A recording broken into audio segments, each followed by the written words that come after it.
lived in our Ventura hillside house with an avocado orchard and a sweeping view of the Pacific since 1988. On the evening of December 4th, 2017, we were driving home from Oxnard and saw an orange glow in the sky over the foothills. At around 11:30 that night, we were awakened by a pounding at the door. It was my son Eric shouting at us to wake up because the fire had reached our neighborhood and we were being evacuated.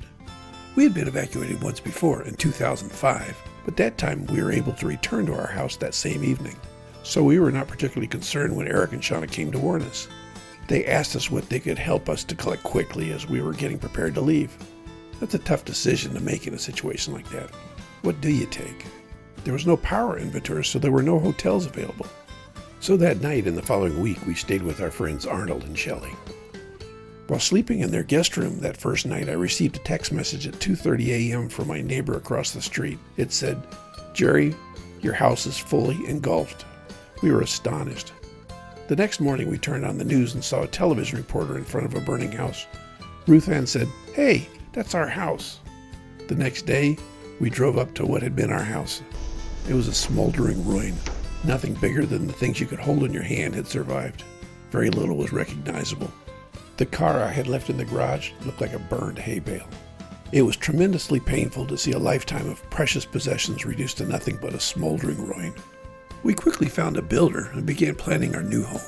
The house took 20 months longer than the projected 8 months and cost 50% more than the builder's projection. The very long construction time and high costs were the result of many things like a shortage of skilled trades because our house was one of 500 that burned down that night, a shortage of raw materials like concrete, a preposterous imposition of code upgrades on our construction, and very long delays by the city to review and approve our building plans as they were overloaded. The city required that our new foundation consist of pylons. Pylons are 2.5-foot diameter cylinders filled with concrete and steel bar. We were required to have 29 pylons, each 33 feet deep, and these pylons were to be connected with walls also filled with concrete and steel. A dozen concrete trucks lined up on our street to pour this foundation. If you want to see the most expensive part of my house, the part that cost $400,000, you can't. It's all underground. Building our dream home and buying all terrific new stuff should have been quite an adventure, but it wasn't. It was a long, painful, and frustrating process. But our house was completed in April 2020, and it is wonderful.